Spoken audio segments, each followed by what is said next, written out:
want to do things differently. My own experience, I'm the oldest child, always the responsible one.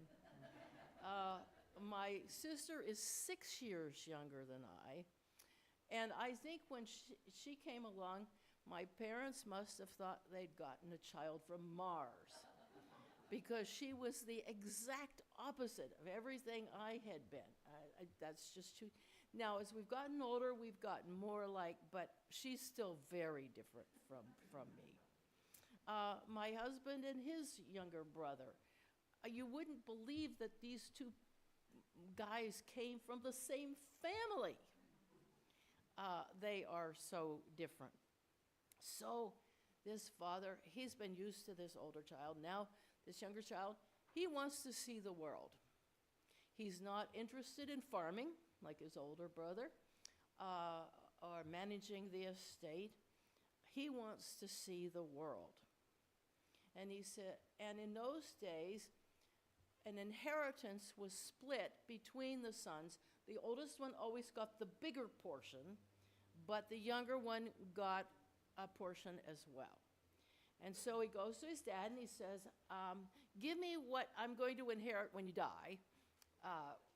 And we had that in my husband's family too. And let me go see the world. Now, the father could have reacted in several different ways. He could have said, no way, you're staying here and you're learning how to be responsible. Until the kid just got so upset that he would have run away with nothing at all and been completely on his own. But the father, knowing who this kid was, he said, okay, all right, I'll give you your portion.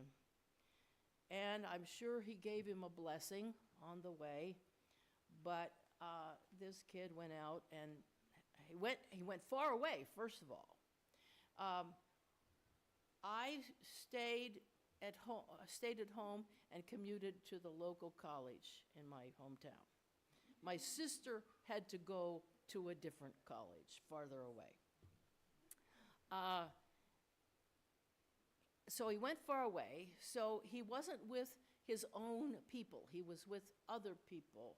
And we all know that foreigners and strangers are not treated as well as the people who actually live there.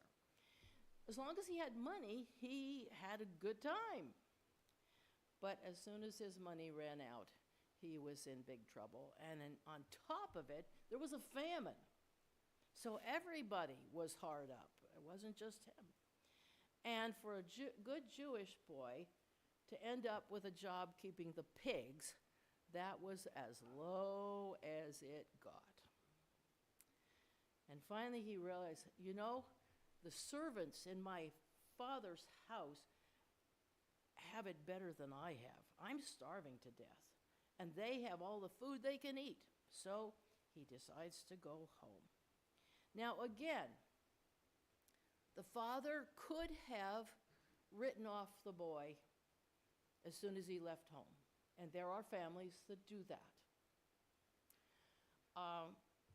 But from the story you can tell that every single day that father was looking out the window to see if his younger son was coming home. And one day, there he is. He's pretty bedraggled, but he recognizes, and he runs out and grabs him and brings him back to the house, and it says, we've got to throw a big party. Because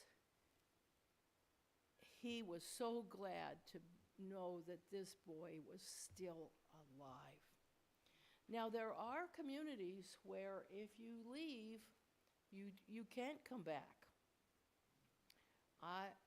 In my home area, I grew up near Grove City, Pennsylvania, and there's an Amish community in that part of the world. And we all know that if you leave the Amish community, you can be shunned for the rest of your life. Fortunately, our good Amish friends are more like the father in this story.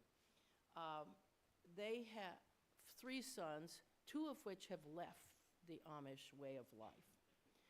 Now, they cannot publicly, within the rest of the Amish community, indicate how welcoming they are, but they have not cut off ties with their 2 sons and their families because they are their sons. That loving relationship is there and can never be broken, even though they will have to live somewhat separate lives. But then when the older son hears the party, he's really upset. Well, and one can understand. He's been dutiful all of his life. And he said, "You never even gave me a goat to have a party."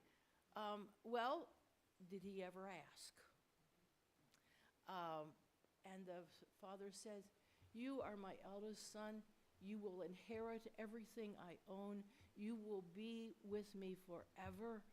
I love you as much or more as I love your brother, but they're 2 different people." And he has to love them both. Now, being a parent isn't easy. As I've already indicated, every child is different. And from those of you who have children, you've learned that, I'm sure. What works for one does not necessarily work for the other, especially there's an age difference. I mean, the older child always gets to do things that the younger one isn't old enough to do yet. And why can't I do that? Well, you're not old enough yet. Well, that sometimes works and sometimes it doesn't. And so being a parent, a loving parent, isn't easy. And children sometimes turn out in ways that we can't even imagine. But like God, we have been given a responsibility to love everyone, especially children who don't have the blessing of a loving father. Their father has died, they never had a father, or they have an abusive one. And that's why many of Christian folk become foster parents. Why we have mentoring organizations like Boys and Girls Clubs, and where good, loving adults can share that love with other children. You have a preschool here. That's part of your church. So you are providing, through the teachers and workers into your preschool, good, loving models for the children who are students here. Church youth programs.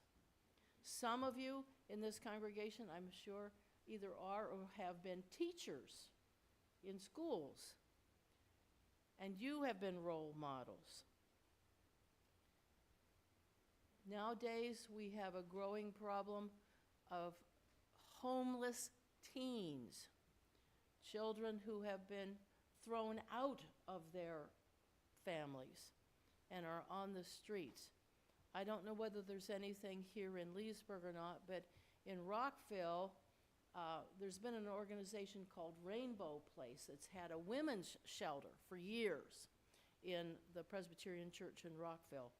And they are now, because of the need, starting a shelter for homeless teens to help them, because it's a very scary and dangerous world. As our prayers indicated, children learn about a loving God by the experience they have here on earth with loving human beings. And when we say that we are believers in Christ who loved everyone,